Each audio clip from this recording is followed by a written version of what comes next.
So for my next speaker, it's my privilege to invite Zahan, who is my brother, onto the stage. He's also the co-founder of Backer. Just to give you a little bit of context on who he is, he finished his law degree from Warwick. He did a master's in law and innovation from Cornell Tech, and he was working in San Francisco for a corporate VC firm in mobility. We decided to move back to Dubai roughly 18 months ago, and we have been working on this little venture. So Zahan, if you could come and give us a intro on your topic. Thank you, Azhan, for the kind introduction. I swear to God, that's the nicest thing he's ever said about me. It's usually a lot of swear words otherwise. But before I begin my presentation, I just want to say I take a lot of privilege being stood here in front of you. Dubai is a city I grew up in, and in many ways, Dubai is a city that I grew up with. So, very, very excited to do this presentation. Before I continue, the topic that I'm going to be talking about today is the unique relationship between innovation, entrepreneurship, and law. So the combination of innovation and entrepreneurship is what advances us as a society. It's what gives us unique products and services. But where law and regulation comes in is that it tries to protect the fabric of the society when such innovations are introduced. It tries to protect consumer rights, and it also tries to promote competition in the process.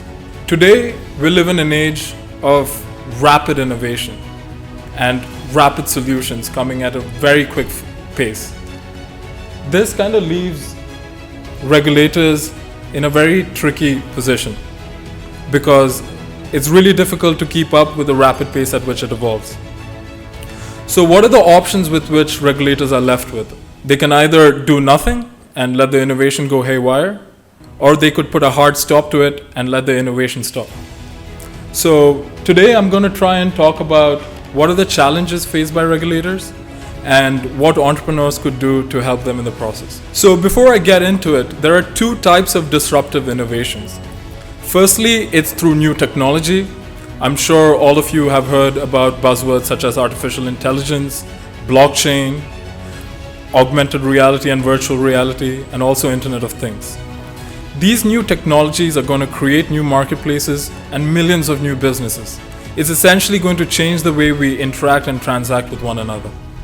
And then secondly, it's through new business models. When it comes to new business models, it uses existing technologies and creates solutions on top of that. So some of the examples are Netflix. It revolutionized video streaming. Secondly, it's Uber. It revolutionized taxi services. Then we have Airbnb that revolutionized hospitality. And then we have Spotify that revolutionized streaming music. So for the purposes of my talk today, I'm going to dive a little bit deeper into Uber. So how did Uber disrupt taxi services? Today we can whip out our phones, go into an app, enter our destination, and get from point A to point B seamlessly. It removed a lot of touch points and pain points in hiring a taxi service, right? But what's interesting to see here is how Uber defines themselves. Uber calls themselves a middle person, a broker of sorts that provides a technology layer on top which allows stakeholders and passengers to interact with one another. Quite simple. But where it gets tricky for them, for the past 12 years of operation, is are their drivers actually their employees? Does anyone want to answer? Do you think Uber drivers are employees? Okay, it's not that simple. By their own definition, they are a company that operates in the gig economy. By definition, the gig economy is a labor market that characterizes itself through short-term employment and freelance work. So many of these gig economy companies, such as Lyft, such as Uber, such as DoorDash, they're highly dependent on classifying these workers as independent contractors. Because the moment they classify them as their own employees, it gets very tricky for them. They have to pay minimum wage, they have to take care of paid leave, they have to take care of healthcare benefits, they have to make payroll taxes. This number goes into hundreds and millions of dollars. But just last week, very interestingly, after a lot of appeals, the UK Supreme Court ruled that Uber drivers are indeed workers and not independent contractors. Let's take a look at why the UK Supreme Court decided to do so. Firstly, Uber sets the rate at which Uber drivers earn. Secondly, the contract is set by Uber and the drivers have no say in them. Thirdly, Uber has the right to terminate these drivers if their ratings are bad. And fourthly, if the driver rejects too many trips, they're also terminated. Uber reserves the right to terminate them. So what could this mean for Uber as a company? Obviously, this has overarching impact on the gig economy as a whole, but this means Uber is entitled to pay their employees a minimum wage, healthcare benefits, and many other benefits that they have previously been avoiding. They also will have to probably sum up a huge compensation fee due to their years of neglect, and essentially also have overarching impact on their current business model. And what's really interesting to note here is that this is a company that has supercharged in the past 11 to 12 years, right? Like Uber is second nature to all of us. But even today, there is huge debate going about the core aspect of their business model. So now let's take a look at what the gig economy is in Dubai and how companies like Uber or Careem operates here. So in Dubai, from the get-go, since their start of their operation, no driver has been an independent contractor. And that's because all expatriates that have a permit to work here and a residence visa need to be sponsored by a locally licensed and registered entity in the UAE. So how does Uber, a company like Careem or Uber, go about with it? They get into a commercial service agreement with a limousine service that has its own fleet of cars and its own fleet of drivers. So it is a traditional employee-employer relationship.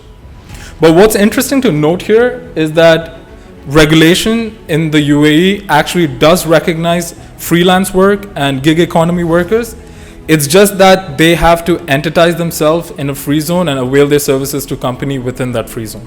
The point that I'm trying to make here, right? We looked at Uber's operation in 3 different jurisdictions and the ongoing debate regarding it. It's very important for especially tech companies to be aware of regulatory touch points as they're evolving their product and as they're going into new markets.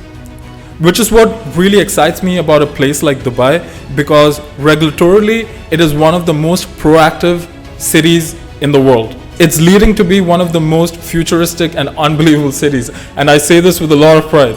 Talking about the case for Dubai, right?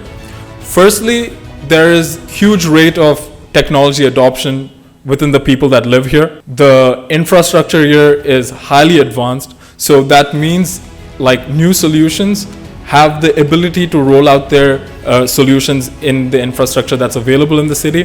Thirdly, there's extensive availability of capital, so the entrepreneur's dreams can be pursued. And lastly, it has a very proactive regulatory environment. For example, RegLab, as Mr. Saeed mentioned, which is founded by the Dubai Future Foundation, is a regulatory sandbox within which tech entrepreneurs can come and test their products and like build policies before it reaches mass public. Last week, it was also announced that Dubai is going to start trials for self-driving cars in collaboration with Cruise. You will not believe, so during my time in San Francisco, one of the biggest like pain points that we face as a company, or in like all the conversations that I used to have, is how difficult it is to get testing approval to test these technologies in their cities. And Dubai, at the drop of the hat, have plans to have 4,000 self-driving vehicles by the year 2030. This is an amazing feat and like something that's really interesting. So taking a look at Dubai's tech ecosystem, this is a little bit from the entrepreneurship angle, the investment highlights. The year 2021 was a groundbreaking year for Dubai. In spite of COVID, it was able to raise $1.17 billion in VC funding. 62% of that was raised by startups from Dubai, and Dubai also leads the MENA in raising VC funding. So the point here is that like it's a very entrepreneur-friendly environment, it's a very innovation-friendly environment, and it's only the beginning. That's what's exciting for the people around Dubai, the people that talk about Dubai, that it's only the beginning. This is where we come in. So my brother and I, we have co-founded this venture platform, namely Backer. We operate at the intersection of law, tech, and entrepreneurship. We facilitate investments for the startups that we work with, but our specific value add comes from the fact that we are technology lawyers. We help startups think through regulatory touch points. We make the right connections for them, and we handhold them through the process from the get-go. Okay, yeah, this is a little bit of the geography. So like, we look at startups from India, we look at startups from UAE, we look at startups from Nigeria, we look at startups from Egypt, and we are particularly focused on startups at the pre-seed and seed level. And as mentioned, our value add is that we are lawyers. And with that, I thank you for your time and attention.